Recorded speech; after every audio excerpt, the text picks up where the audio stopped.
सबको नमस्कार जी, सत श्री अकाल जी। मेरा नाम सुनील शर्मा है। ज़िला करनाल, गांव सालवन, हरियाणा से हूँ मैं।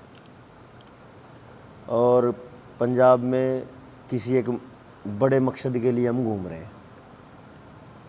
मकसद क्या है कि अगर देखा जाए, आज जो हम चर्चा कर रहे हैं वो सबको करनी ज़रूरी है। और जो आज हम चर्चा कर रहे हैं वो 15 साल से हम पहले हमने समझा था, तो 15 साल से ही मेहनत कर रहे हैं हम। इसमें मेहनत किस पे कर रहे हैं? जब मैं पढ़ता था तो मैंने बीटेक करी थी, सिविल इंजीनियरिंग से इंजीनियरिंग करी थी 2006 से 2010 तक। और जब 10 के बाद मैं वापस हरियाणा आया तो मैंने कुछ और विचार समझा, कुछ और देखा ये था कि 2010 में एक लेक्चर सुना मैंने एक महान व्यक्ति का, हाँ इसमें एक महान आदमी का। आपने भी नाम ज़्यादातर लोगों ने सुना है, राजीव दीक्षित जी का नाम आप लोगों ने सुना हो, शायद सुना होगा ना। हमारी मुहिम वही है भाई, हम क्या करना चाह रहे हैं। अगर आप ये पूछो कि आप क्या करना चाह रहे हो, तो हमारी मुहिम राजीव दीक्षित जी की मुहिम है। हम इसको एक अलग एंगल से लेके चल रहे हैं, अलग अपने अपने तरीक़ों से। तो 2011 में मुझे ये समझ आया कि जो आज हालात हैं खेती के, और खेती से जो बदलने वाले हालात हैं समाज के, वो बहुत तबाही की तरफ लेके जाएंगे। और ये हमने देखा कि खेती पूरी तरह चौपट है जहर में। जो खेती के केमिकल हैं उनने इतना तांडव कर दिया कि बठिंडा से तो कैंसर ट्रेन चला दी। और अगर एक बठिंडा से कैंसर ट्रेन है तो फिर सारा ही पंजाब बठिंडा है, क्योंकि हम उसी के रास्ते पे हैं। फिर उसी बड़े भाई के पीछे पीछे फिर छोटे वाले भी, हरियाणा भी पीछे पीछे ही है। तो हरियाणा भी अब धीरे धीरे उसी चपेट में है। कैंसर हो, हार्ट अटैक हो, ब्रेन हेमरेज हो, कुछ भी है, वो सारा का सारा साथ साथ में चल रहा है। तो ये हमारी मुहिम है। और अगर आज की जिस समय हम बात कर रहे हैं उस समय हमारा एक संगठन है, अनरजिस्टर्ड संगठन, जनता सरकार मोर्चा। उसका कोई रजिस्ट्रेशन नहीं है, नाम करवाना चाहते हैं। और ना ये पॉलिटिकल पार्टी है। सरकार नाम से कई बार लगता है ये तो राजनीति वाले आ गए। हमारा कहना ये है कि जनता ही सरकार होनी चाहिए, ये हमारा लक्ष्य है। अब थोड़े से पीछे सर, थोड़ा सा हाँ अब ठीक। अब वो कैसे बने, इसके हमने 2 पॉइंट पकड़े हैं। हमारे उद्देश्य की बात करें तो पहला पॉइंट ये है, जल, जंगल, जमीन और जानवर। जो समाज है, गांव है, गांव के 4 अंग है, जल, जंगल, जमीन और जानवर। इन सभी के ऊपर जो निर्णय लेने का अधिकार हो वो गांव का हो, लेकिन अब नहीं है। दूसरे पॉइंट पे ये है कि स्वास्थ्य, शिक्षा, राजनीति, खेती और न्याय, ये 5 अंग और हैं समाज के। इनमें से पूंजीवाद खत्म होना चाहिए। आज शिक्षा में पूंजीवाद है तो जिसके पास पैसा है वही पढ़ पा रहा है बड़े महंगे स्कूलों में। जिसके पास पैसा है उसी को न्याय मिल रहा है। जिसके पास अरबों खरबों हैं वो रात को भी कोर्ट खुलवा लेता है। और जिसके पास पैसा नहीं है वो 13-13 महीने सड़कों पे पड़ा रहता है और कोई सुनने वाला है नहीं। ये तो क्लियर है ही। अगर किसी के पास पैसे हैं तो बड़े हॉस्पिटल्स में उसका इलाज हो जाएगा, अगर पैसा नहीं है तो वो सड़क पे पड़ा पड़ा मर जाता है। तो ये 5 अंग हैं जिसमें हमारा लक्ष्य है कि पांचों के पांचों में से पूंजीवाद खत्म हो गए और ये सारी चीज़ें गांव की व्यवस्था में होनी चाहिए जैसे पहले होती थी। पानी पे, जमीन पे, जानवर पे, जल, जंगल, जमीन और जानवर, इनके बारे में जो भी निर्णय हो, कानून हो, वो गांव से पूछकर किए जाएं। ये हमारा लक्ष्य है। थोड़ी देर के लिए फ़ोन रोकने पड़ेंगे, एक बार कर दो बंद, ना ज़्यादा देर नहीं परेशान करेंगे, ज़्यादा से ज़्यादा आधा घंटा, लेकिन आपको ये लगेगा कि आज काम की बात हुई है। नहीं, बीच में ये बजेंगे ना तो थोड़ा सा परेशानी आती है। फिर रिक्वेस्ट है हाथ जोड़ के सारे भाइयों से।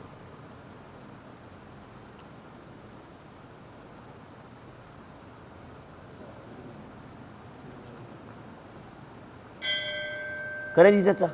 हाँ, तो जो ये चारों पॉइंट है, जल, जंगल, जमीन, जानवर, इनका सत्यानाश कर दिया सिस्टम ने। इसके बारे में थोड़ी थोड़ी बात करूंगा कि कैसे कर दिया। जल की बात है, आज आपके पास टोटल कंट्रोल्ड पानी है, हैंडपंप नहीं है लगभग, या तो वाटर सप्लाई का है या बिजली के ट्यूबवेल का है। और अगर बिजली 15 दिन ना आए तो पानी नहीं मिलेगा हमें। ठीक कह रहा हूं क्या मैं ये बात है जी? अगर खेतों की बात करो तो खेतों में वैसे तो पिछले 15 से 20 साल में कंपनियों ने, क्योंकि अपना पानी बिजली के कंट्रोल में है और बिजली पूरी तरह प्राइवेट कंपनियों के कंट्रोल में है, वो बेच दी गई है। पूरा इलेक्ट्रिसिटी डिपार्टमेंट देश का कुछ पूंजीपतियों के हाथ में दे दिया गया है। अब वो किस सरकार ने दिया, इससे कोई फर्क नहीं पड़ता। जिस राज्य में जो सरकार ने उसी को बेच दिया। तो इससे अपना जो ये समाज बैठा है, इसमें राजनीति के किसी आदमी का कोई लिंक नहीं, इसमें समाज के लिंक की बात है।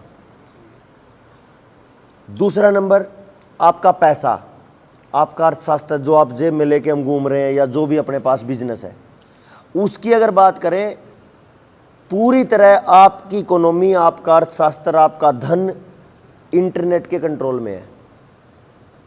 और इंटरनेट भी कुछ ही लोगों के कंट्रोल में है। बैंकिंग की बात करो तो पूरा का पूरी दुनिया की बैंकिंग की व्यवस्था एक आदमी कंट्रोल कर रहा है, बिल गेट्स, क्योंकि माइक्रोसॉफ्ट चलाता है। माइक्रोसॉफ्ट से पूरी दुनिया की बैंकिंग चलती है और उसके हाथ में सब कुछ है। अगर 4 दिन के लिए वो माइक्रोसॉफ्ट के ये कह दे कि मेरे तो सॉफ्टवेयर में वायरस आ गया, तो जी कई घंटे के लिए हुआ था ना, वो वही था। हाँ हाँ हाँ, कई देशों में हुआ था वो टेस्टिंग थी। ये क्या बोलेंगे उसको, साइबर अटैक आया, लेकिन वो टेस्टिंग है, लोगों को चेक करने की कि लोग कितने जागरूक हुए। आपने बहुत सही पॉइंट पकड़ लिया। तीसरे नंबर पे आप बात करो जंगल की। इन्होंने क्या किया, बड़ा पैटर्न अपनाना। मैं हरियाणा की बात करूंगा तो आप अपने आप से जोड़ते जाना वहां क्या क्या हुआ। जंगल का इन्होंने क्या किया, पहले जंगल की जमीन को, यानी पंचायती जमीन को, गोचरान की जमीन को, जो भी अपने पशुओं के लिए थी, उसको पहले पंचायतों को दिया। सरपंच को और पंचायत को उसका हक मिल गया। उसने उसको गांव के ही लोगों को ठेके पे देना शुरू कर दिया, है ना। धीरे धीरे करके वो जंगल सारे खत्म हो गए। और 15 साल पहले एक प्लान आया था 2010 में, बाद में वो बड़े लेवल पे 2015 में आया। 2010 में कांग्रेस राज में, जब सेंटर में कांग्रेस थी, उस टाइम एक प्लान आया था हरियाणा में, मुझे पता चला, उसका नाम था स्वच्छता अभियान। लेकिन उसका किसी को पता नहीं चला क्योंकि उसका प्रचार नहीं हुआ था। उसका प्रचार आया था केवल और केवल पंचायती राज डिपार्टमेंट के पास, नोटिस में आया था, क्या करो, गांव के जितने भी नालियां हैं ना, उसको तालाबों में खोल दो। क्यों? क्योंकि नालियां भर रही हैं और वो पानी फिर गलियों में खड़ा है तो परेशान कर रहे हैं, तो नालियां बनाएं। तो नालियां बनाई, नालियां तालाबों में खोल दी।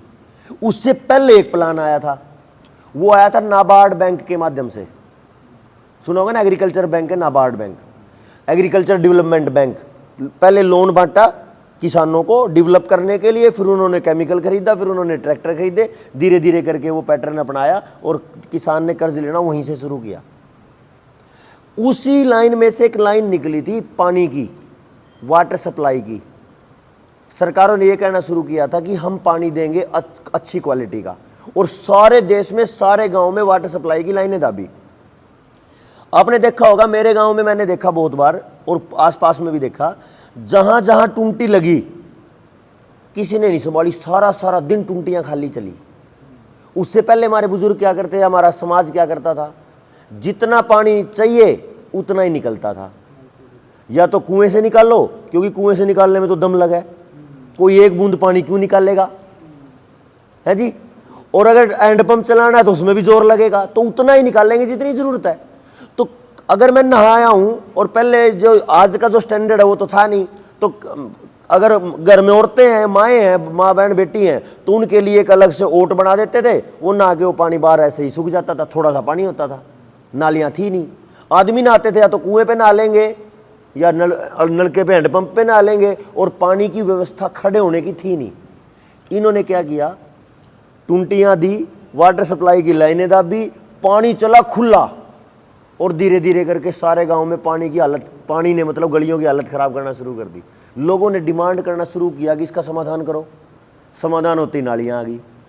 थोड़े दिन बाद बोल दिया कि अभी इनका समाधान करो, नालियाँ तो पानी की भर गई। तो 2010 में प्लान आया स्वच्छता अभियान के नाम पे कि नालियों को खोल दो तालाबों में।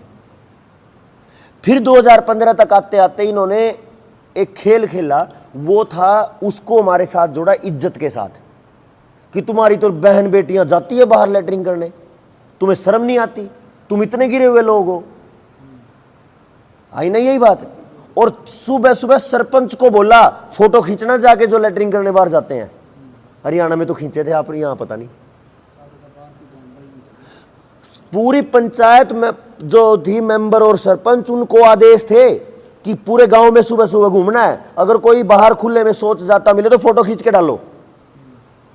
और उसकी फिल्में भी बना दी, टॉयलेट एक प्रेम कथा, है ना। अरे भाई एक अंदाजा लगाओ, अगर इज्जत की बात करो, आज रेप केस ज्यादा है या 20 साल पहले हमारे बुड्ढों के टाइम पे के रेप केस ज्यादा थे, है ना।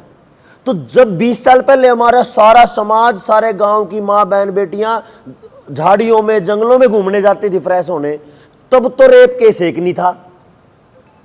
और जब हम पढ़े लिखे हो गए, अटैच टॉयलेट बाथरूम हो गए, हर कमरे के साथ अटैच टॉयलेट बाथरूम है, आज किसी का पता ही नहीं कौन किसके साथ घूम रहा है जी बाबा जी।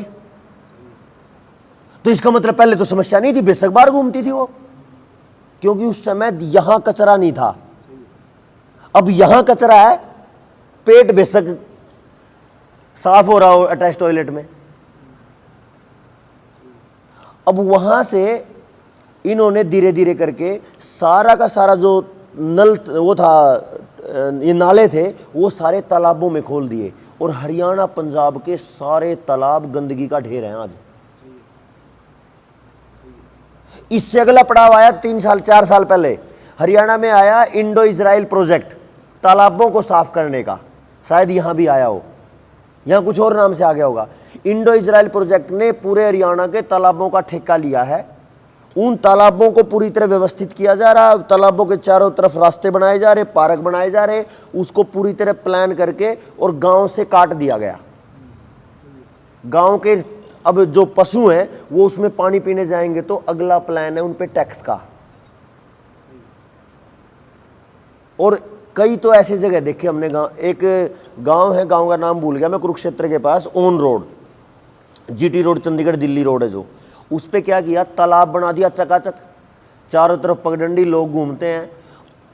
तालाब के बीच में, जैसे आपने कोई फिल्मों में देखा हो, समुद्र के किनारे पानी में अंदर जाके एक छोटा सा होटल खोल दिया हो, उस होटल में बार भी है, ठेका है, डीजे है, और उसके साथ फिर आप आगे बढ़ सकते हो। क्या होगा, ये पूरा का पूरा प्लान अपने समाज को तोड़ने का है। अब बात यह है कि तोड़ा किसने, क्या मोदी ने तोड़ा, क्या केजरीवाल ने तोड़ा, या कांग्रेस ने तोड़ा? ये लोग तो अपने हैं, ये क्यों तोड़ेंगे भाई, ये तो भारत के लोग हैं। एक कानून बनाया पीछे, लिव इन रिलेशनशिप का कानून, शादी की उम्र तो 21 की करेंगे लड़की की, लेकिन रखालों की तरह रखेंगे 16 में, बच्चे बेशक पैदा हो जाएं, और एक के साथ नहीं, 10 दिन एक के साथ रह सकता है या रह सकती है, 10 दिन किसी के साथ, 1 महीना किसी के साथ, 6 महीने किसी के साथ। बच्चे पैदा हो जाएं तो वो अवैध बच्चे सरकार पालेगी, सेंटर खुल रहे हैं अभी डिस्ट्रिक्ट वाइज। तो मेरे परिवार के बारे में निर्णय लेने का जो अधिकार है वो मैंने सरकार को क्यों दिया? ये गलत है। और हम ये चाहते हैं मेरे बच्चे के बारे में, अगर उसकी जिंदगी के बारे में कोई निर्णय है तो गांव से पूछ के निर्णय होना चाहिए। वो बुजुर्ग बताएंगे हम अपने बच्चों को क्या देंगे, हमारा गांव बताएगा कि हमारे इज्जत, हमारे सम्मान, हमारे साथ क्या जुड़ेगा। हम बताएंगे हमारा बच्चा कहां पढ़ेगा और कितना पढ़ेगा और क्यों पढ़ेगा। हम बताएंगे हमारा बच्चे के चाल चलन के हिसाब से उसकी शादी कब करनी है। ये कौन हो गए। अब एक चीज देखो, आपने कई साथी अच्छे पढ़े लिखे लग रहे हैं मुझे, LGBTQ सुना है आप लोगों ने, किसी ने LGBTQ नहीं सुना। ये कानून आया है एक, LGBTQ के अधिकार मिले हैं। L का मतलब है लेस्बियन, एक लड़की लड़की के साथ शादी करके रहेगी, ये उनका जो संबंध हो लेस्बियन है। एक है गे, लड़का लड़के के साथ शादी करके रहेगा, ये गे है। एक है बी, बाइसेक्सुअल, कोई सा किसी के साथ भी रह सकता है। एक है ट्रांसजेंडर, जो लिंग परिवर्तन करवा के रहता है। एक है क्वीर, क्यू से क्वीर, जिसका यही नहीं पता कि वो क्या करेगा, वो किसी के साथ कुछ गंद मचा सकता है, ये क्वीर है। और इनको अधिकार मिले हैं। और ये देने से पहले जो मेरी उम्र के कई साथी दिख रहे हैं, आपको ध्यान होगा 2007 में एक फिल्म आई थी दोस्ताना, देखी थी क्या किसी ने। उसमें जॉन इब्राहिम और अभिषेक बच्चन, ये दोनों कॉमेडी कर रहे हैं, लेकिन उनके जो दोगला चरित्र है, जो बातचीत का, जैसे कपिल शर्मा शो है, वो डबल स्टैंडर्ड बात करते हैं। मतलब समाज में गंदगी जा रही है, सबको समझ आ रहा है, लेकिन वो कहते हैं तो कॉमेडी थी, ये तो हंसने की बात थी, मजाक था, लेकिन समाज में जिसके अंदर घर करना था वो कर गया। उस फिल्म ने ये बताया कि लड़के लड़के भी रह सकते हैं ब्याह करके। और 1 महीना भी नहीं हुआ, अभी अभिषेक बच्चन ने ये कहा कि मेरा अंतरात्मा जो है ना, वो गे बनने की है। अब वो गे है कि नहीं इसका नहीं पता, लेकिन वो प्रचार पूरी दुनिया में, पूरे देश में ये कह रहा है, अगर कोई गे है तो उसको कोई चिंता नहीं, आप रहो आराम से लड़कों के साथ शादी करके। ये पहले हमारे समाज में होता था कि समाज सिनेमा का दर्पण होता था, लेकिन अब उल्टा हो गया। जो सिनेमा में चलता है वो समाज में चलने लग गया। गंजों ने मांग निकालना शुरू करा, देखा नहीं आपने। गंजे हुए पहले और फिर बीच में से यहां मांग निकाली, वो उससे गजनी में देख के देखा कि वो बीच की जब वो आई थी सलमान खान की फिल्म, उसको देख के कितने सारों ने बीच की मांग निकाल के घूमना शुरू किया था। कितने सारे माँ बापों ने अपनी बच्चियों को छोटे कपड़े पहनाना शुरू कर दिए फिल्म दिखा के। जो हरियाणा पंजाब की औरतों का, लड़कियों का कपड़ा यहां से पीछे नहीं जाता था, वो आधे कपड़ों में घूम रही है। देख रहे हैं ना हम तो। मतलब आप चंडीगढ़ तो गणा बड़ा हो गया, आप अपने जिले में जाओगे ज्यादातर बहुत सारा मिल जाएगा। इस हद तक कबाड़ा हो गया टेलीविजन के इस खेल ने, इस दौर ने क्या किया। आप अपने बड़े शहर के पार्क में जाओ, कॉलेज के लड़के लड़कियां कॉलेज में नहीं जाते, वहां गंद मचाते हैं। अपने माँ बाप को तो ये कहते हैं हम पढ़ने जा रहे हैं, लेकिन पढ़े लिखे जब अनपढ़ थे तब सम्मान था। जब अनपढ़ थे तो एक दूसरे के प्रति प्यार था। अनपढ़ थे तो इज्जत बेइज्जती किसी की देखते थे हम, किसी का सम्मान को। रेप केस नहीं थे, प्रदूषण नहीं था, खेत का जहर नहीं था। आप थोड़ा सरको, फिर वो भाई आगे हाँ ना, अब थोड़ा, हाँ बस अब ये ठीक बस हाँ मैं देख रहा था तो अब ये सब थोड़ा सा परेशानी इस बात की है कि पढ़े लिखों को अच्छा कहे या अनपढ़ों को अच्छा कहे। जब पढ़े लिखे थे तो एक एक माँ बाप को 10-10 पहलवान जैसे लड़के थे या बच्चे थे, और आज एक भी नहीं पैदा हो रहा। एक पैदा होने के लिए बेड रेस्ट है, कई साल डॉक्टर के प्लान है, कई साल डॉक्टर की दवाइयाँ हैं, और तब भी नहीं हो रहा तो वो टिक्का लगा के पशुओं की तरह बच्चे पैदा हो रहे हैं IVF से। एक नौजवान में एक बच्चा पैदा करने की हिम्मत नहीं रह रही, तो किसको डेवलपमेंट बोल रहे हैं, ये समझ से बाहर हो गया। और जब इसको ढंग से समझा तो यही समझ आया कि वापस अपने गांव और अपने बुजुर्गों की तरफ चलना जरूरी है।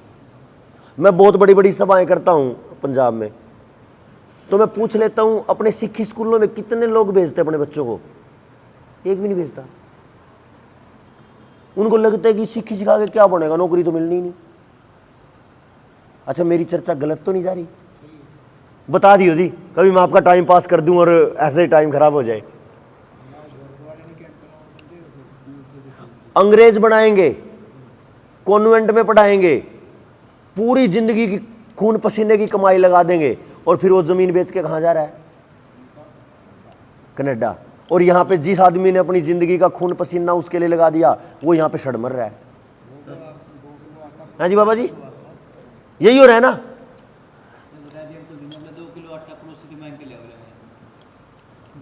कितनी खतरनाक हालात है।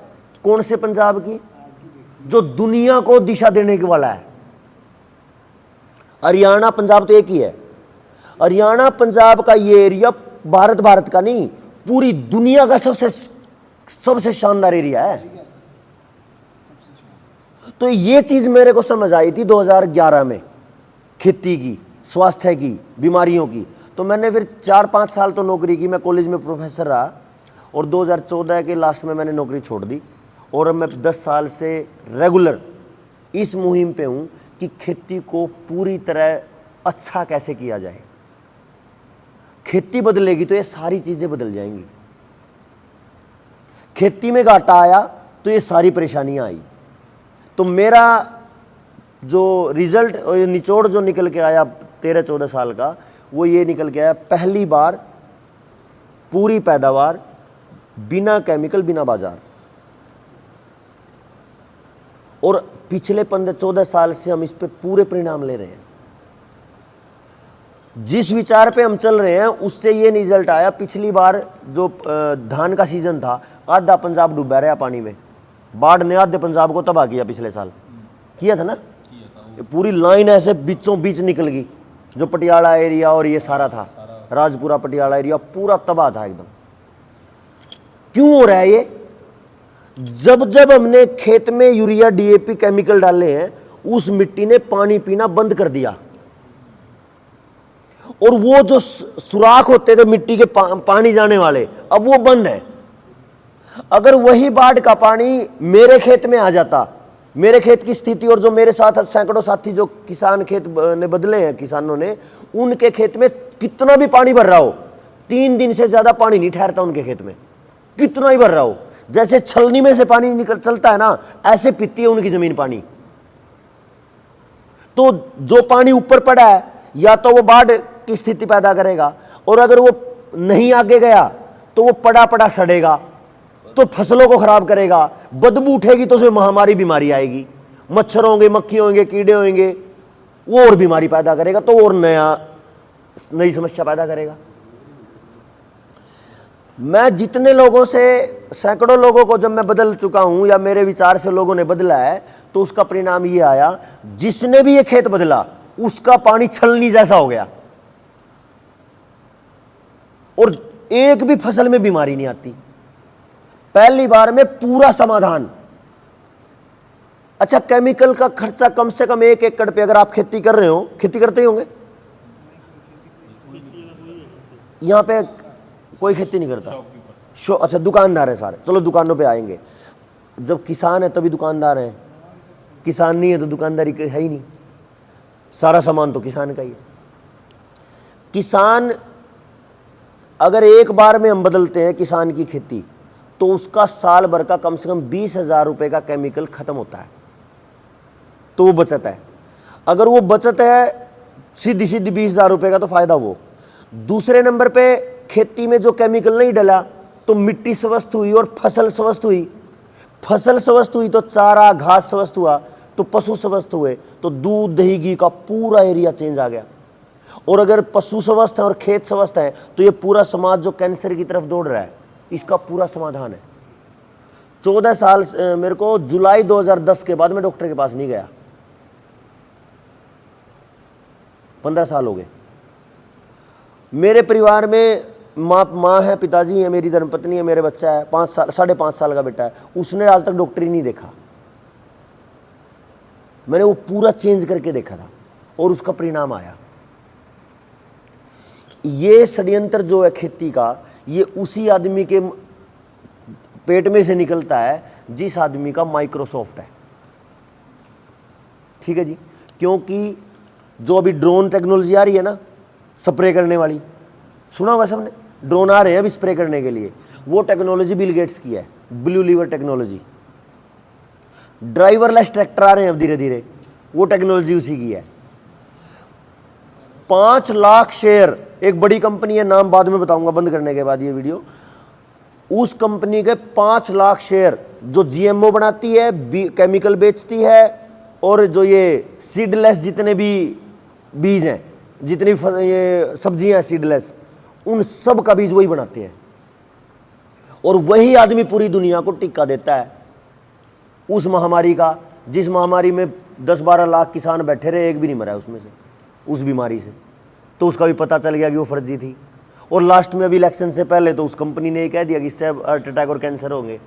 हम इस बात को बीमारी की ये टीके आने से पहले ही कह रहे थे कि ये षड्यंत्र है, क्योंकि इन्होंने ये काम बहुत पहले से कर रखा।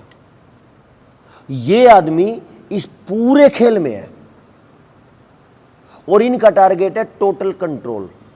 टोटल कंट्रोल कैसे होगा? अगर आपकी बैंकिंग इंटरनेट के कंट्रोल में है तो वो कंट्रोल में है। आपकी खेती अगर पानी के कंट्रोल में है और पानी अगर किसी कंपनी की बिजली के कंट्रोल में है तो आपकी खेती भी कंट्रोल में है। आपकी जिंदगी अगर सिबिल स्कोर पे कंट्रोल्ड है तो आप भी कंट्रोल्ड हो। सिबिल से ही तो चल रहा है सारा। पूरी दुनिया का एक एक आदमी बैंकिंग से कंट्रोल है। अगर आपका सिबिल नहीं है तो दम लगा लो, कुछ नहीं कर सकते आप। आपके खाते, कई बार क्या करते हैं, खाते में 10 लाख पड़े हो, इनको लगा कि ओ कुछ दिक्कत आ गई, सीधा सीज कर देते हैं। वो लगे आपका तो केवाईसी नहीं हुआ, होता है ना ऐसा, केवाईसी करवा के जाओ, अपने डॉक्यूमेंट दोबारा दे के जाओ। अरे जो डॉक्यूमेंट 10 साल पहले 5 साल पहले दे रखे हैं, अब नए बदल गए क्या? वही डॉक्यूमेंट फिर दे के जाओ, अपडेट करोगी तो वही आदमी है क्या? वही जिंदा है क्या? मेरा पैसा, मेरा धन, मेरी व्यवस्था, और कब्जा मार गया बैंक। ये कंट्रोल धीरे धीरे करके इन्होंने 2016 में जो नोटबंदी करी थी, उसके बाद डिजिटल इंडिया का जो नारा दिया था, उस डिजिटल इंडिया के नारे में से निकलता है। ठीक है जी बात। और इन्होंने धीरे धीरे करके रेडी वालों को, छोटे छोटे दुकानदारों को, सबको वो स्कैन बारकोड पकड़ा दिए। और अब धीरे धीरे कैश को इन्होंने खींच लिया। पहले 1500 के नोट बंद किए, 2000 के डाल दिए, अब 2000 के बंद कर दिए। कैसे करते हैं 2000 के बंद? किसी मंत्री के घर छापा मरवा देंगे कि इसके पास तो 400 करोड़ मिले, वो ये तो चोरी कर रहा है, बंद करो, ऑनलाइन करो, सेफ है, तो 2000 के खा गए। अब ये हरियाणा में 4 महीने पहले 500 के नोट 250 करोड़ पकड़वाए। अब वो कह रहे हैं देखो ये नोट कितने कब्जा करके बैठे, गलत है। अब 500 का नंबर आने वाला है 2-4 महीने में। डिजिटल करते ही आपका पूरा का पूरा कंट्रोल आएगा आधार कार्ड पे। आई गया ना जी। और आधार, ये जो सीबीडीसी आया है, central bank of digital currency, इसने एक और काम किया। अब आपको कैशबैक रुपए में नहीं मिलता, अब पॉइंट्स मिलते हैं, कॉइन्स मिलते हैं। इसका छोटे दुकानदार पे क्या असर आया पिछले 5 साल का? यहाँ पे छोटे मॉल वाला तो कोई होगा नहीं, दुकानदार ही है। आप समझना, हर आदमी को फोन पकड़ाया। बीमारी या जो फर्जी बीमारी आई दुनिया में, इसके बाद कह दिया कि स्कूल भी नहीं जाना, तो हर बच्चे को फोन देना पड़ गया।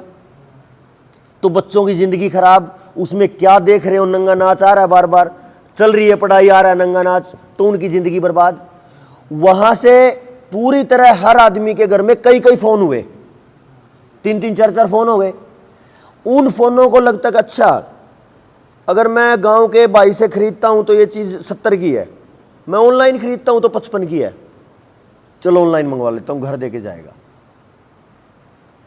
इसको मैंने समझा कि जो वही चीज, वही प्रोडक्ट भाई के पास जाओ तो 70 का है, कंपनी उसको 55 का कैसे दे रही है, जबकि सारे खर्चे करने के बाद। मैं 2022 के जून में मुंबई गया, वहाँ पे एक ब्रांड है मार्ट करके, है ना, उसमें मैंने देखा एक एक सामान हजारों के तादाद में भरा पड़ा, 4-4 मंजिल और इतना बड़ा मॉल की, उसमें तक समझ ही नहीं आया सारा सामान। मैंने उसको पूछ लिया कि भाई मैं एक फार्मर हूँ, अगर मैं आपको चावल दूँ तो क्या रेट लगेगा? उसने चावल वो रेट बताया जो किसान के घर में चावल का, मतलब धान का भी नहीं पड़ता। तो मैंने वो पूरा हिसाब लगाया कि ये इतना सस्ता कैसे देते होंगे। पता चला चावल के ऊपर से पहले उतारेंगे वो राइस ब्राउन, जो ब्राउन पॉलिश है, उस पॉलिश को उतार के बड़ा महंगा बेचेंगे, क्योंकि उनके पास व्यवस्था है। पॉलिश में से तेल निकालने का प्रोजेक्ट 200 करोड़ का है, आम आदमी लगा ही नहीं सकता, अडानी जैसा लगा सकता है। तो उसने पॉलिश उतारी, उसका तेल निकाल के सारा चावल का खर्चा तो उसमें से निकाल लिया। अब वो उस चावल को अगर फ्री में भी दे देगा तो भी बात बन गई। तो किसान तो नहीं दे सकता, मैं तो नहीं दे सकता। तो जब एक क्वांटिटी में आप खरीद पाओगे अपनी दुकान के लिए मैक्सिमम 200 पीस, वो खरीदेगा 2000 पीस या 20,000 पीस, तो वो तो पैसे में खेल जाएगी कंपनी। आपको देने पड़ेंगे, आप 1 रुपया रखोगे, वो 5 पैसे रखेंगे प्रॉफिट। अगर 20,000 चीज बिक रही है, 5-10 पैसे बच रहे तो भी हजारों में और 1 महीने में लाखों में जाएगा। आप बेचोगे तो क्या बचेगा? आप 5 पैसे रखोगे तो किराया भी नहीं निकलना, खर्चे भी नहीं निकालने, बिजली का भी नहीं निकलना। तो उन्होंने क्वांटिटी पे खेल के और सारा का सारा ऑनलाइन कर दिया, और ऑनलाइन कर दिया सस्ता। और उस ऑनलाइन के चक्कर में गांव का, शहर का, छोटे शहरों का जो आम किसान, जो दुकानदार है, उसकी ब्रांड माटी मिट्टी प्लीद करने की पूरी तैयारी है। आपको ये बात समझ आई होगी दुकानदारों के साथ ये क्या होगा अगर हम नहीं खड़े हुए। तो इससे एक और चीज निकल के आई है, 20 साल पहले कर दिया था सारी। जब सहवाग चिल्ला चिल्ला के बोला करता ना, कर लो दुनिया मुट्ठी में रिलायंस, वो इसकी शुरुआत थी। ये 20 साल पहले कर दिया। तो अब धीरे धीरे करके ये जो हाथ धीरे धीरे दूर था, अब वो अपने टेंट वे पे आ चुका और दबने वाला है। जितने भी दुकानदार हैं, कोई बिजनेस कर रहा है, किसी न किसी टाइप का उसके ऊपर लोन है, तो अपना काम चला रहा है समाज। अब लोन का चुकता तो तब होगा ना जब आपके पास कमाई होगी। अब सारा समाज तो ऑनलाइन खरीद रहा है, आप खरीदो तो महंगा पड़ेगा। कंपनी सीधी direct to customer, C2C B2B वाला जो कंसेप्ट है ना, B2C वाला। अब वो क्या सीधा सीधा इस कम्युनिटी को, जो गांव की या शहर की छोटे बाजार की कम्युनिटी है, उसको सीधा सीधा खा जाएगा। और इसको खाने के लिए बड़े मॉल की जरूरत नहीं। अब तो फ्रेश आ रहा है कि नहीं आ रहा? आर फ्रेश आ रहा है ना, रिलायंस फ्रेश आपके हर 2-4 किलोमीटर पे मिलेगा, और उसके साथ वही खेल है। तो अब करें तो करें क्या? सबके बच्चों की रोटी, सबके बच्चों की रोजी बड़ी परेशानी में है। किसान केमिकल से बर्बाद है। किसान ने किसान क्रेडिट कार्ड लेके 1 लाख रुपए का, वो नहीं भर पा रहा क्योंकि उसकी आमदनी नहीं है। घर बीमार कितना ज़्यादा है उसका खर्चा है, पशु बीमार है उसका खर्चा है, खेती चौपट है, तो वो हटा दिया। बच्चों को इतना ज़्यादा डोज दे दी, 3 डोज दे देते हैं माँ के पेट में, 2-3 डोज दे देते हैं जन्म के टाइम डिलीवरी पे, 9 महीने रखते हैं बेड रेस्ट, काम करने नहीं देते ताऊ जी, है ना। तो काम नहीं करेगा तो शरीर जाम है, तो फिर ऑपरेशन हो, काट के बच्चा पैदा करवाना, फिर उसके बाद उसको टिक्के लगने, और फिर अगले 5 साल तक उसको दे देना, अंदर टिक्के ही टिक्के हैं। तो बच्चों को तबाह कर दिया। इस बच्चों वाले कंसेप्ट पे बिल गेट्स ने 2011 और 2015 में बोला था। दोनों वीडियो पड़ी हैं, एक चैनल है टेड टॉक, आप सर्च करना अगर किसी भाई को लगे सर्च करने का, TED टेड टॉक, एक एजेंसी है शायद अमेरिका की है, उस पे उसके इंटरव्यू पड़े हैं। 2011 में वो ये कह रहा है कि हम दुनिया की जनसंख्या को पिछले 15 साल में, 10 साल में, 2000 से लेके और 2011 तक 15% कम कर चुके। कैसे कर चुके? कॉन्डोम्स, आई पिल्स, गर्भ निरोधक गोलियां इतनी खिला दी, जिन जिन औरतों ने लगातार खाई सबके यूट्रस के ऑपरेशन करके बाहर फेंक दिए। आप घरों में जिन औरतों की उम्र 40 से पार है, अभी 40-45 से ऊपर है, ज्यादातर के यूट्रस के ऑपरेशन हो चुके। इतनी परेशानी आई। और 2015 में वो ये कह रहा है कि अब जनसंख्या बहुत ज्यादा है, दुनिया में कार्बन डाइऑक्साइड बहुत ज़्यादा पैदा हो रही है, क्योंकि ये लोग सांस ले रहे हैं, फिर ये मोटरसाइकिल चला रहे हैं, फिर ये कार चला रहे हैं, इनको कम करना पड़ेगा। और इसका एक ही तरीका है, जैसे पिछली ये फर्जी महामारी की बात आई थी, उसमें जो डोज दी है, अगला तैयार है पॉक्स के नाम से, आ गया ना, बंदर पॉक्स, बड़े लेवल का प्लान है ये। अगर आप नहीं इकट्ठे हुए, 1 मिनट में बाजार बंद करेंगे, 1 मिनट में सबसे पहले बाजार ही बंद करेंगे। मेरे गांव में मैंने 200 साथियों को तैयार कर लिया, जवानों को। क्या इन्होंने करा क्या था, चलो अब शाम को 2 घंटे बंद करो, फिर रात को नहीं आए, रात को नहीं खोलनी, रात को आएगा वो बीमारी रात को आएगी, दिन में नहीं आ सकती। फिर बोलेंगे इतने सुबह शाम करो, फिर 12 घंटे करो, फिर 18 घंटे करो, फिर टोटल बंद कर दिया। ये काम अभी दोबारा आएगा। इसका एक समाधान है, सारा का सारा बाजार इकट्ठा होके और पुलिस वाले से पूछ लें, हाँ जी क्या आ रहा है, पीछे भी तो कराया था, हम नहीं करते। मेरे गांव में मैंने एक खराब काम भी देखा और अच्छा भी देखा। मैंने मेरे गांव के 150-200 साथी इकट्ठे करे और पहले 2 दिन सारे बाजार को और सारे गांव को जा के न्योता दिया कि भाई कल शाम को आप अड्डे पे इकट्ठा होंगे और वहां पे ये बोलना है कि हम बंद नहीं करेंगे अपने दुकानों को और अपने सामान के काम को।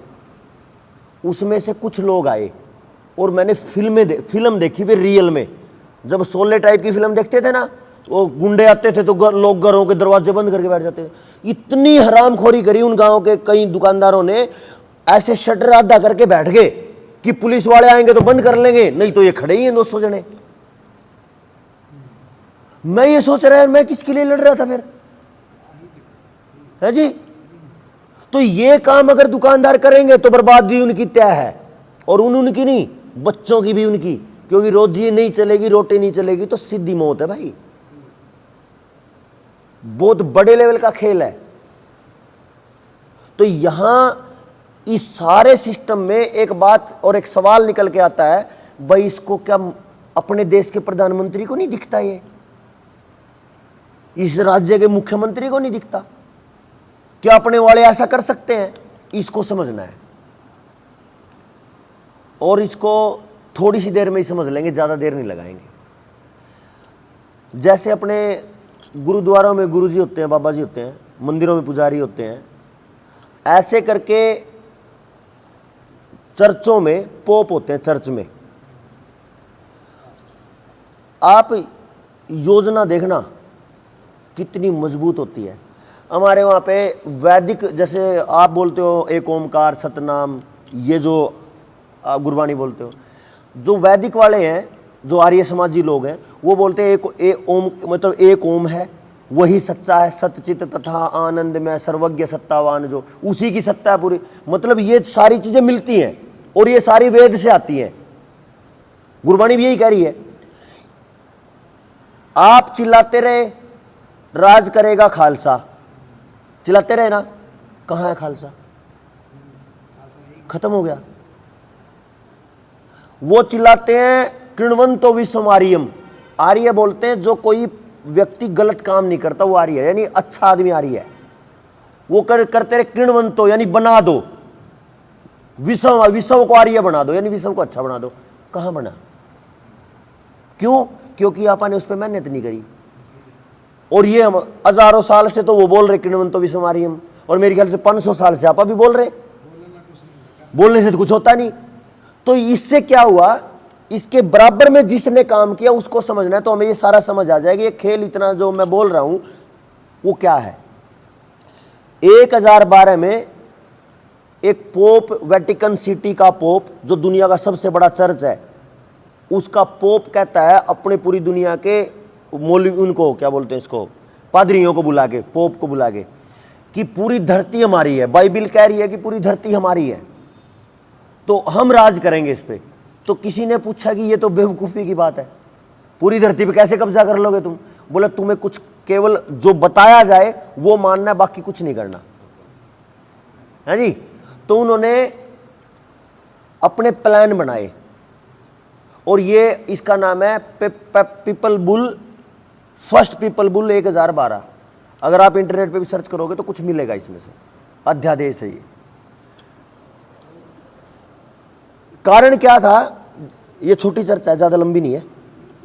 क्योंकि निचोड़ करता हूं मैं अभी, ये सारा मैंने जो बताया वो निचोड़ में क्या है। अपना जो भारत है, अगर आप 500 किलोमीटर 1700 किलोमीटर ऊपर जाओगे तो -44 डिग्री है, -45 डिग्री है। लेह लद्दाख सियाचिन जमा रहता है, इतनी ठंड है। और जब अभी हरियाणा में यहाँ पर आराम से बैठे हैं 25, 26, 30 डिग्री में, फिर और नीचे जाओगे साउथ साइड जाते जाते +50 डिग्री हो जाता है, यानी 95 डिग्री तापमान का अंतर है। और जिस जगह पे सूरज जितना ज्यादा ऊपर नीचे होता है, यानी तापमान जितना ज्यादा गैप करेगा, उसमें उतने ज्यादा पौधे उगेंगे। अगर राजस्थान होगा तो एक टाइप के पौधे, चेरापूंजी होगा बारिश ही बारिश है तो कुछ टाइप के पौधे, बर्फ होगा तो कुछ टाइप के पौधे। लेकिन अगर सारे टाइप के मौसम होंगे तो सारे पौधे उगेंगे। इसलिए अपने आप यहां पर आयुर्वेद बहुत ऊंचा निकला, क्योंकि लाखों वनस्पतियां हैं। इन वनस्पतियों के दम पे भारत का जो व्यापार है वो हजारों साल तक चलता रहा, क्योंकि यूरोप में बर्फ ही बर्फ है, अमेरिका में बर्फ ही बर्फ है, तो वहां खाने को तो कुछ है नहीं, तो यहां से जाता रहा सारा। अफ्रीका जड़ा रहता है, वो जमे रहते हैं, वो जड़ा रहता है, वहां पे केवल रेगिस्तान ही रेगिस्तान है। तो यहां से पूरी दुनिया को सप्लाई हुआ। तो वहां जब कुछ खाने को नहीं होता था तो बहुत सारे जहाजों को वो लोग लूटते थे, और उन लुटेरों में 2 लुटेरे जरूर बड़े थे, जिसको कहते हैं कि उसने भारत की खोज करी।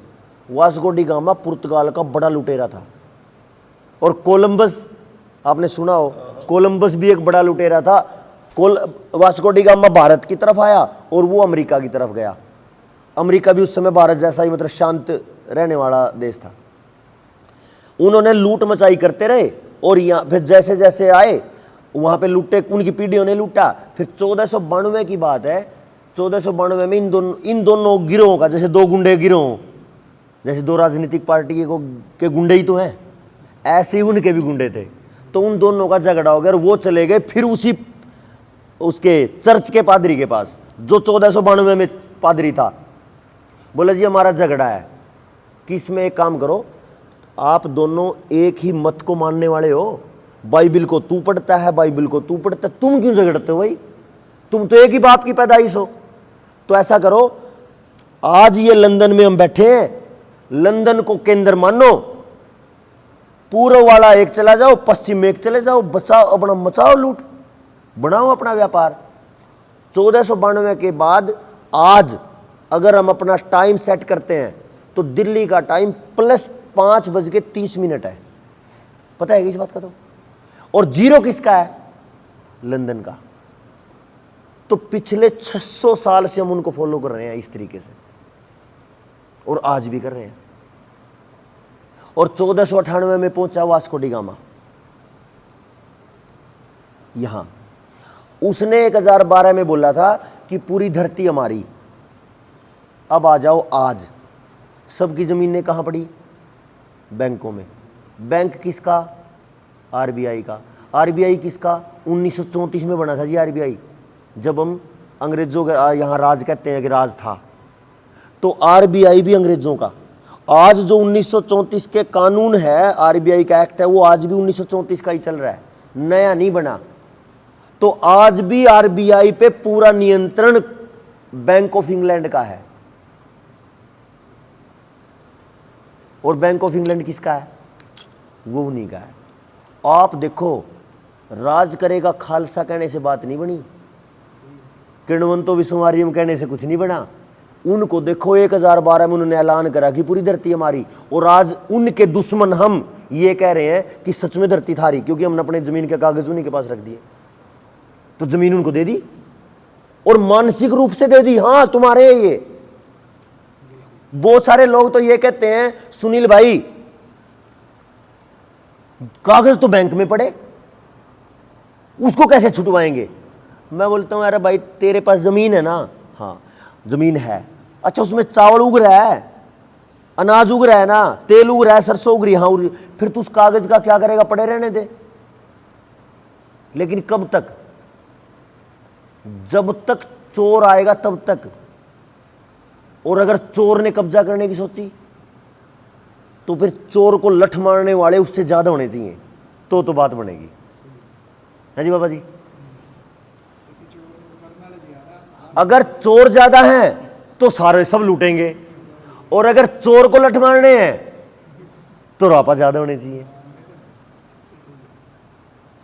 अब चोर कैसे हैं इसको मैं थोड़ी सी चर्चा कर दूं। एक छोटी सी बात बता दूं मैं। एक बार एक आदमी था, उसकी घरवाली थी, बड़ा विद्वान था, उसके घर में चोर घुस गया। वो अपने घर वाले से परेशान थी, बड़ा सज्जन था, और आजकल सज्जन से ही ज़्यादा परेशान है।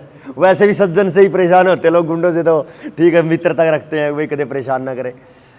वो चोर घुस गया और वो चोरी कर रहा था। वो बोली क्या क्या लेके जा रहा है? उन्होंने देखा कि ये कैसे पूछ रही, अब यही है। बोले मैं भी और भी दे देती हूँ तेरे को, मुझे भी ले चल, मैं भी इससे परेशान हूँ। उसके उन्हें सोचा मौज होगी, तू बोला चल तू भी। अब चलो जी, चल पड़ी। रास्ते में आ गई नदी। बोले कि इसको इसमें कैसे पार करूंगी, ठंड भी बहुत ज़्यादा है। बोले वो मैं इंतज़ाम करता हूँ। एक काम करिए, सारा सामान मुझे दे और तेरे कपड़े भी भीग जाएंगे, कपड़े भी निकाल के दे। उसको नंगी करके बैठा दिया दूर, और लेके, और उसको तैरना आता था, उसको सामान को लेके एक हाथ पर तैर के उधर चला गया। अब वो तो इंतज़ार में थी, पर वो थोड़ा इंतज़ार में था, वो तो उसको सामान भी ले गया और कपड़े भी ले गया। अब वो बैठी बैठी रो रही, ना तो चोर की हो पाई और अपने वाले को छोड़ाई। अब रो रही थी, उसके बराबर में एक कुत्ता आ गया, उसके मुंह में मांस का टुकड़ा था, कहीं से मिल गया उसको। उसने देखा कि जहां वो औरत बैठी है किनारे पे, उसके पास एक मछली पानी में से उछल कर किनारे पे आ पड़ी। अब कुत्ते को लालच आ गया कि जो मुंह में है वो तो तेरा है ही, इस पे मार झपट्टा मछली पे। उसने वो तो रख दिया दूर मांस का टुकड़ा, और मछली की तरफ बढ़ा, और मछली उछल के पानी में कूद गई, और जो वो मांस का टुकड़ा था उसको एक पक्षी ले उड़ा। और वो जो औरत बैठी थी नंगी हुई, वो उसकी तरफ देख के हंस पड़ी। और फिर वो कुत्ता कहता है उसको, तू भी हंसने लायक है, तू भी हंसेगी क्या मेरे ऊपर? ना चोर की हो पाई ना अपने घर वाले की। ये हालत आज अपने समाज की है। कैसे? चोर आया, बड़े प्यार से आपको कर्जदार कर गया।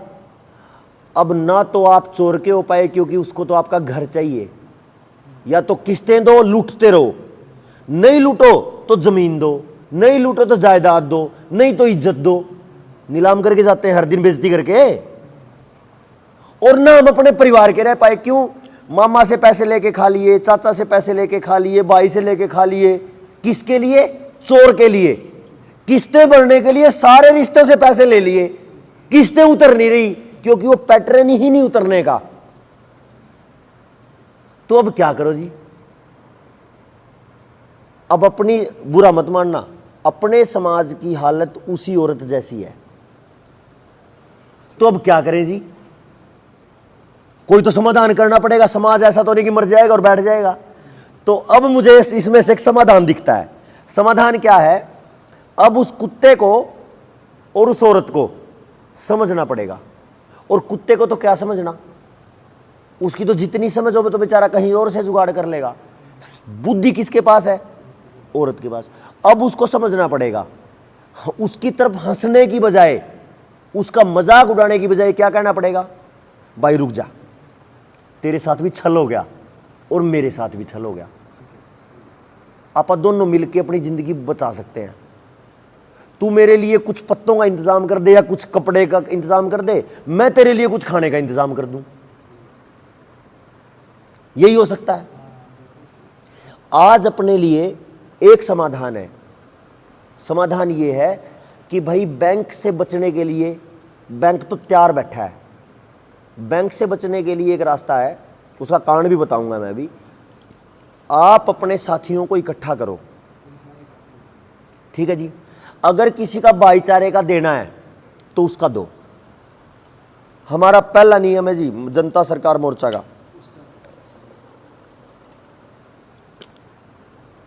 अपने परिवार का, रिश्तेदारी का, दोस्तों का, भाईचारे का एक पैसा नहीं रखना, ठीक है जी। और बैंकों के कितने भी ले रखे हों आप उसको चुकता करेंगे। माफ़ी नहीं, कभी ये सोच लो किसी को माफ़ी की बात है, चुकता करेंगे। चुकता कैसे करेंगे इसको एक बार समझ लेते हैं।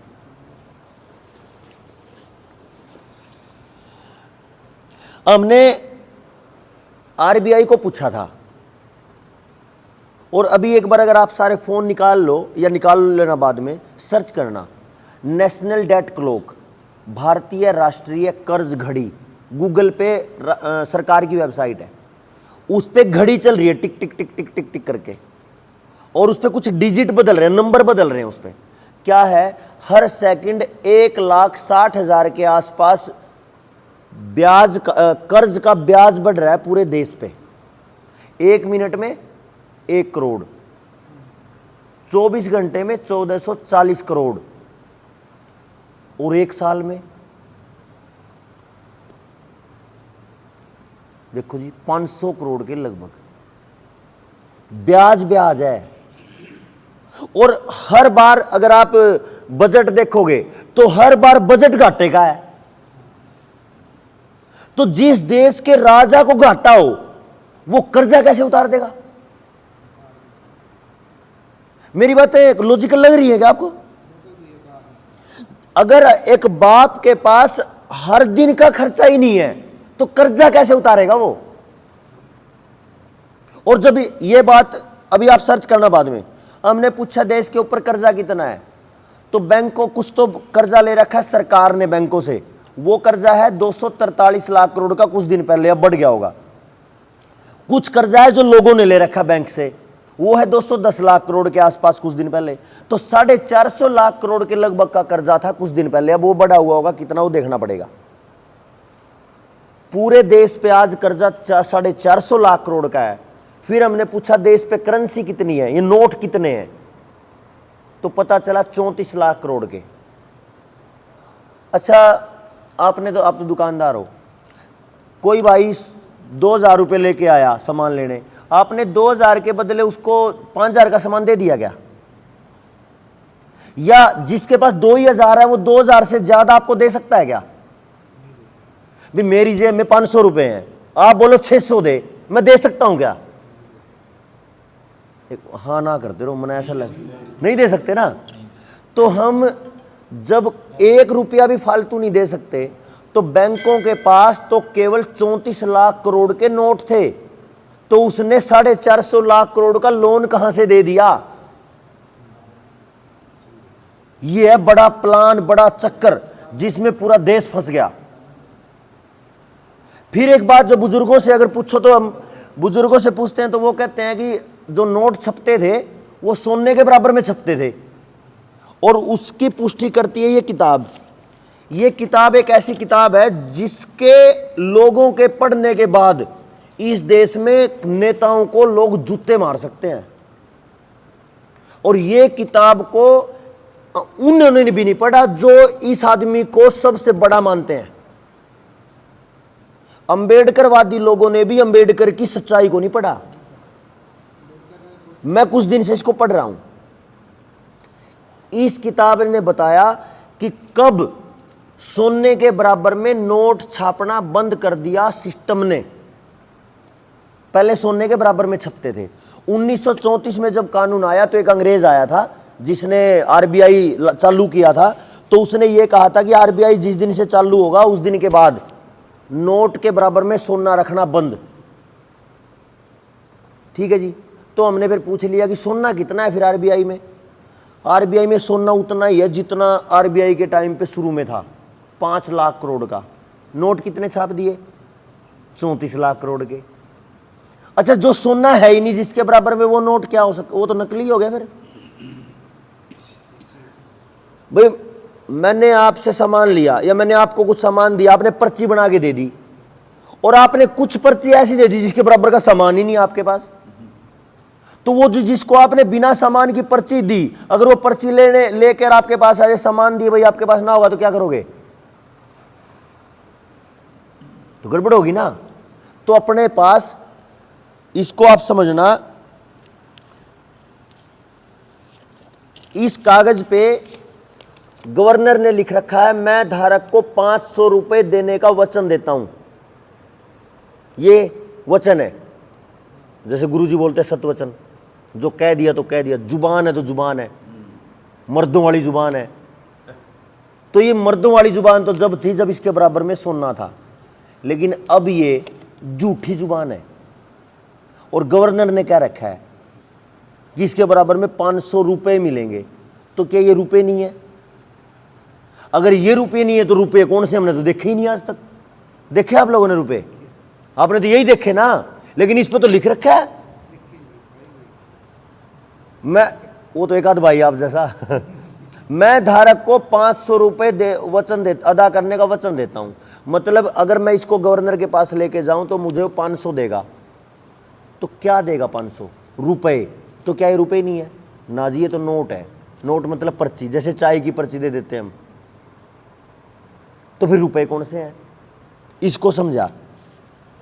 इसको समझने की जो बड़ी क्या टाइम क्या हो गया?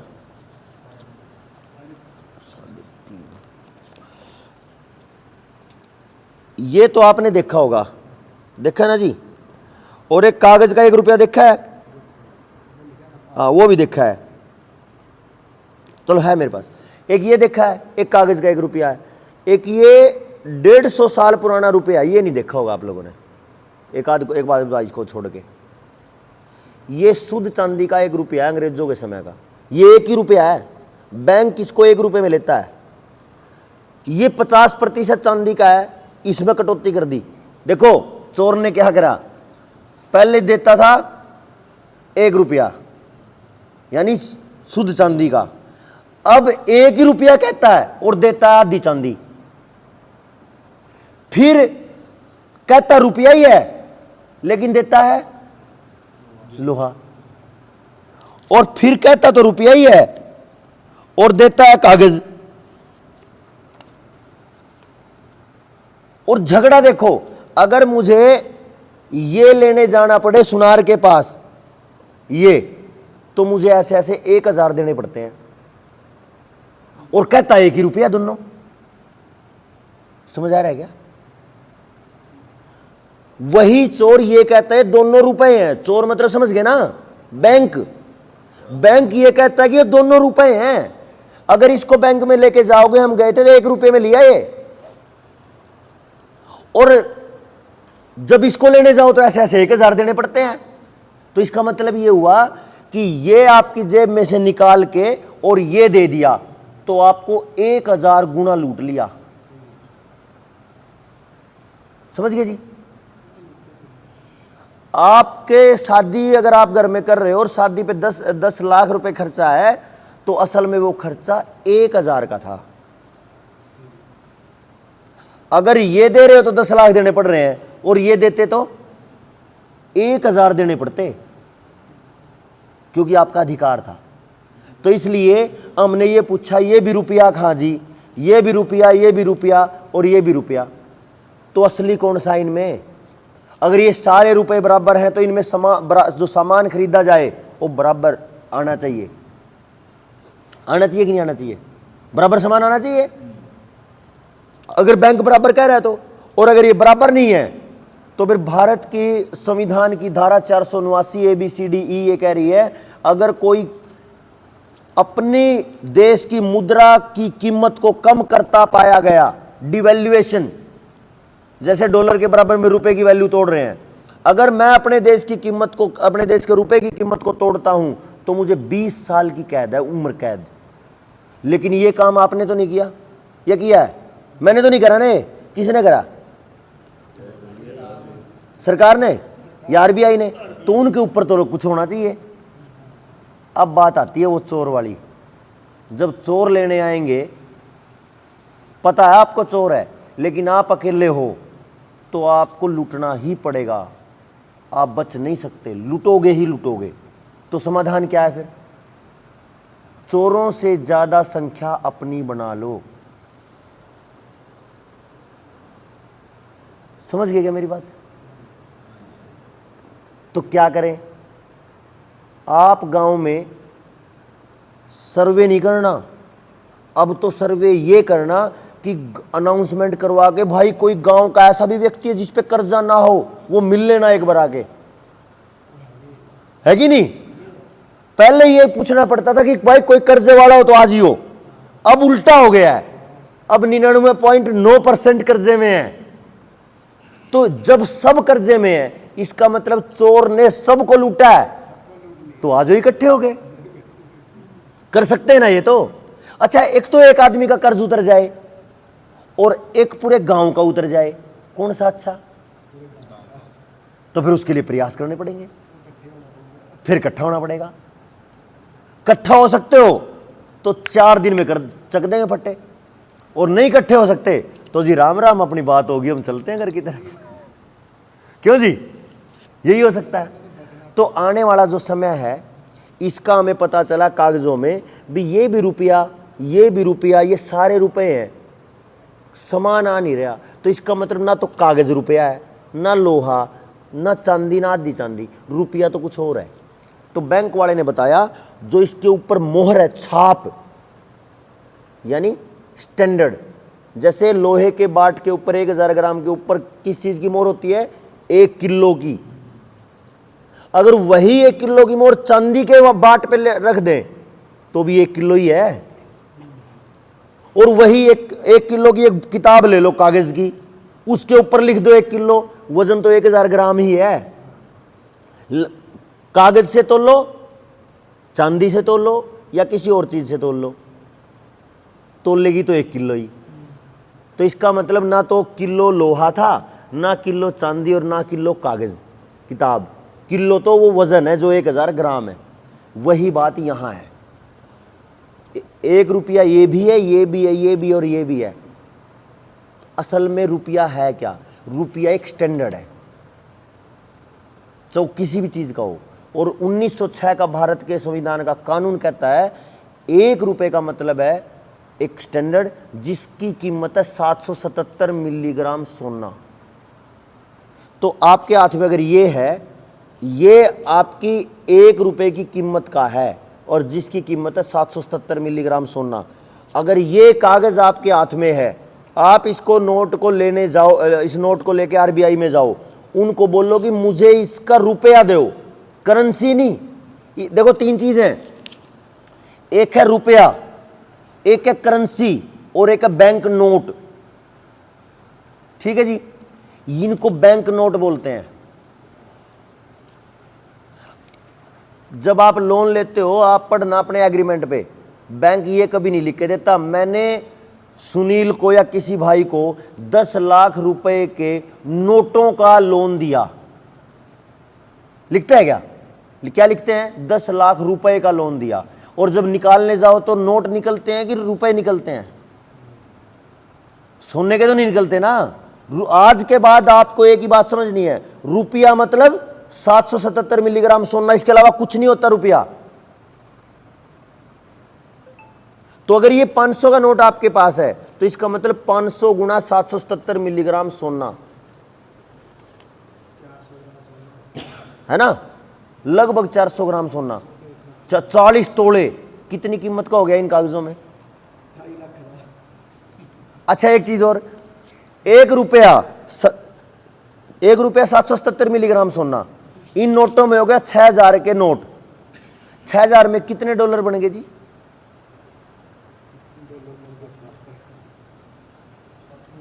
8 7 56, 75 डॉलर।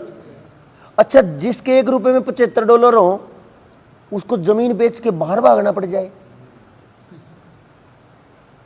इससे ज्यादा गिर तो नहीं सकते हम। यहां 20 किले बेच के वहां टॉयलेट साफ करने जाते हैं उन अंग्रेजों की, कमाल है। मतलब इससे ज्यादा तो नहीं गिर सकते। उन सारे नौजवानों को उल्टा लेके आने का प्लान है हमारा, अगर आप साथ दो तो। मैं पंजाब को सड़ता पंजाब नहीं देखना चाहता, है ना। मेरा मन कई बार क्या करता है कि पंजाब में कोई सभा हो और हम ऊपर से देखें ड्रोन से, तो रंग बिरंगी पगड़ियों से पता चले ये है रंगला पंजाब, सड़ता पंजाब नहीं। इस समय सड़ता पंजाब और उजड़ता देश है। 1-1 इंच मिट्टी में जहर है, 1-1 इंच मिट्टी में, 1-1 नस में जहर है, जितने हम सारे बैठे। तो इसको कौन बचाए? राज करेगा खालसा किणवंतो विश्व हमारी। हम बात करने से नहीं बनता भाई, अगर आप निकलो तो बनेगी बात, नहीं निकलोगे तो चल ही रहा है। तो मेरे पास, क्योंकि हम इस पे जब लंबा विषय चर्चा करते हैं तो हमारी ट्रेनिंग होती है 3 दिन की।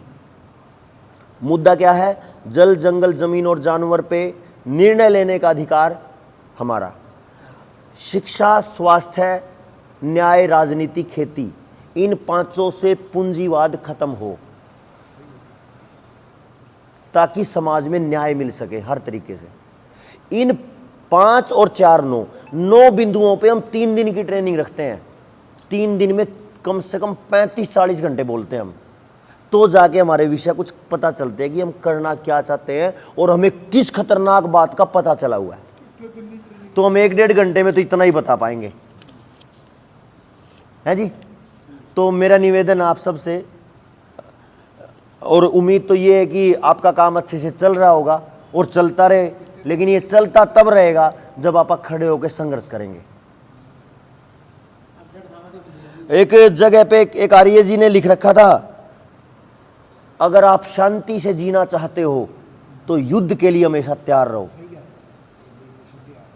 आपके बाहर हथियार होने चाहिए, अंदर आप आराम से सो सकते हो। मैं अपने मोगा में 10 एक दिन पहले हम गए थे, वहाँ पे बहुत सारे निहंग सिख थे। मेरी इच्छा थी कि निहंग सिखों से मिलूँ मैं, क्योंकि वो उनसे उम्मीद ज़्यादा हो सकती है। तो मैंने उनको बोला कि अच्छा एक बात बताओ बाबो, किसी के पास इतनी लंबी तलवार हो, इतना ऊंचा भाला, छुरियां हो, फिर हमारी बेटी बहन की तरफ कोई आंख उठा के देख ले? लेकिन हम तो लूट गए। कितनी वीडियो आती हैं हरियाणा पंजाब की लड़कियों की जो विदेश में चली गई, उनकी क्या मिट्टी पलीद, कितनी जिंदगी नरक हो रखी है, काम नहीं मिलता तब जिंदगियां बेच रही हैं वो अपनी। तो कौन संभालेगा भाई? ये आग अगर पड़ोसी को है ना तो कल अपने घर में आने वाली है ना। तो इस आग को दूर से पानी मारो उस पे, या पिचकारी उठाओ, 1 गिलास पानी उठाओ या 2 बूंद उठाओ, जैसा आपका सामर्थ्य है वैसा उठा के दौड़ पड़ो। एक बात आपने बोली थी जी, कि आप बोलते हो प्रधानमंत्री को नहीं पता, ये इनको नहीं पता, बात वो बीच में आप हाँ बहुत सही आपने ये अच्छी बात याद दिला दी। देखो जी, 18 अक्टूबर 2019 को एक मीटिंग होती है दुनिया में, अमेरिका के एक होटल का नाम भूल रहा हूं मैं, उसमें 150 लोग बैठते हैं। उसका नाम है इवेंट 201, 201 सर्च करना आप, इवेंट 201। उसमें कौन कौन लोग हैं? जिस बिल गेट्स की बात कर रहा हूं वो है, वर्ल्ड इकोनॉमिक फोरम का आदमी जो पूरी दुनिया को कर्ज बांटता है वो है, अमेरिका की जो ड्रग एजेंसी है council of drug control CDC USA, उसकी पूरी टीम बैठी है। हमें लगता था कि जो ये बीमारी आई है ये चीन लेके आया, चीन भी वहीं बैठा है। यदि चीन की CDC council of drug control, China भी वहीं है, इसका मतलब USA और चीन इकट्ठे हैं। ठीक है जी, रूस के लोग भी बैठे हैं, भारत वाला तो कोई कहीं कहीं बैठा होगा, लेकिन ये सारे लोग जो पूरी दुनिया की UNO को चलाते हैं, पूरी दुनिया की संस्थाओं को, ये इनमें सबसे ज़्यादा लोग थे बैंकर। और वर्ल्ड इकोनॉमिक फोरम का जो है वो बैंकिंग ही है सारा सिस्टम। इन्होंने एक मीटिंग की है 18 अक्टूबर 2019 को, और ये क्या कहते हैं कि मान के चलिए कि आने वाले समय में एक वायरस आएगा, मान के चलने की बात कह रहे हैं, और उस वायरस का नाम होगा, और पता चलता है जो वो कह रहे हैं नहीं उसको वायरस का नाम होगा, वो वायरस का वही नाम है जो 1 महीने बाद आ गया, 1.5 महीने बाद। उसमें 4 आधे घंटे की प्लानिंग की वीडियो है उनकी। वो क्या कह रहे हैं, पूरी दुनिया के पैसे को कैसे कंट्रोल किया जाएगा उसकी उन्होंने व्यवस्था बता रखी, पूरी दुनिया में व्यापार कैसे कंट्रोल होगा इसकी व्यवस्था बता रखी, पूरी दुनिया की सरकारों में जो ये दवाइयां बांटी जाएंगी इसकी पूरी व्यवस्था बता रखी, और एक बात बता रखी कि उन लोगों को कैसे कंट्रोल करोगे जो आपका विरोध करेंगे, मेरे जैसे, वो भी बता रखी। और उनका प्लान ये है कि पूरी दुनिया की जो जनसंख्या उसको कम करो। इसी प्लान का हिस्सा मोगली भी है, अपना प्रधानमंत्री। इसी प्लान का हिस्सा चड्ढा भी है, समझ गए ना। इसी प्लान का हिस्सा यूपी वाला भी है। कैसे? सबको तो ठोक दिए 3-3 ये बीमारी के नाम पे जो सुई लगाई थी। और 28 जुलाई 2023 को स्विट्जरलैंड के दावोस शहर में एक मीटिंग होती है वर्ल्ड इकोनॉमिक फोरम की। उस मीटिंग में भारत से लगभग बड़ी बड़ी जो पार्टियां हैं उनके मेन आदमी बुलाए गए। बीजेपी से वो सीतारमण जो वित्त मंत्री है, वो चड्ढा बुलाया गया आप पार्टी से। बीजेपी से गया केजरीवाल, नहीं बीजेपी से ये गया योगी, आप से गया चड्ढा। इसी तरीके से कुछ और भी गए। और उनका पहला पॉइंट पता है क्या था? पहला पॉइंट था, ये जो लोग हमने बुलाए हैं, जिस प्लेन में ये आएंगे उनका जो पायलट है वो दवाई लगवाए हुए नहीं होना चाहिए। यानी 200 करोड़ डोज लोगों को ठोक दी, लेकिन पायलट जो उनको लेके आएगा उसको डोज नहीं लगी हुई होनी चाहिए। क्या समझे? कुछ बड़ा खेल था। तो वो वहां से जाके आए और वो पूरा प्लान उन्हीं का लागू करते हैं यहां। और उनका प्लान है total artificial intelligence, total control, total robotics और टोटल डिजिटल करेंसी। आदमी के पास कुछ नहीं रखना। और ये सारे के सारे जिनको हम नेता मानते हैं, ये सारे उन्हीं गिरोह के गुंडे हैं। इसलिए ये जो वहां से आदेश आता है उसको यूं का यूं लागू करते हैं। नेता है चोर, कारण क्या? अच्छा, कारण क्या है? जो ये व्यवस्था है, ये व्यवस्था न्यू की न्यू अंग्रेजों की शिफ्ट हुई थी। अगर आप देखोगे 1947 में जो 15 अगस्त को हुआ था, उसमें मैंने देखा था 15 अगस्त में बाबा रामदेव के पास थे हम एक आंदोलन में, उसमें इतना मोटा वो संविधान का पूरा सिस्टम था। अभी जो पुलिस एक्ट है वो 1860 का है, आईपीसी सीआरपीसी अभी इन्होंने बदल दिया, उसमें बदला कुछ नहीं, केवल कुछ धाराओं का कुछ नाम बदला है बस। 1860 का आईपीसी यानी पूरा का पूरा लगभग जो हम पढ़ रहे हैं, जो हमारे पास ऊपर लागू होती हैं धाराएं किसी क्राइम पे, वो 1860 की हैं। जिन पुलिस वालों ने लठ मार मार के क्रांतिकारियों को तोड़ा था, वो यूं का यूं पुलिस एक्ट आज भी है। जो बैंकिंग भारत के इनडायरेक्ट तरीके से लूटने के लिए बैंक आए थे, वो बैंकिंग यूं की यूं है। इस व्यवस्था में जो आदमी गया, अगर उनके कंट्रोल से चला तो ठीक है, नहीं तो उसको हटा देते हैं। वही एक बार मैं आपको क्या हुआ, गद्दाफी आया, गद्दाफी मारा गया, ठीक है। एक तो ये डॉलर का सिस्टम है साहब, एकदम यहाँ भी जो भी कंट्री वो बोलता है इनको बंद कर दे। अपने पैसे से व्यापार करूँगा। वो वैसे बहुत बहुत धन्यवाद जी सबका। हाँ जी।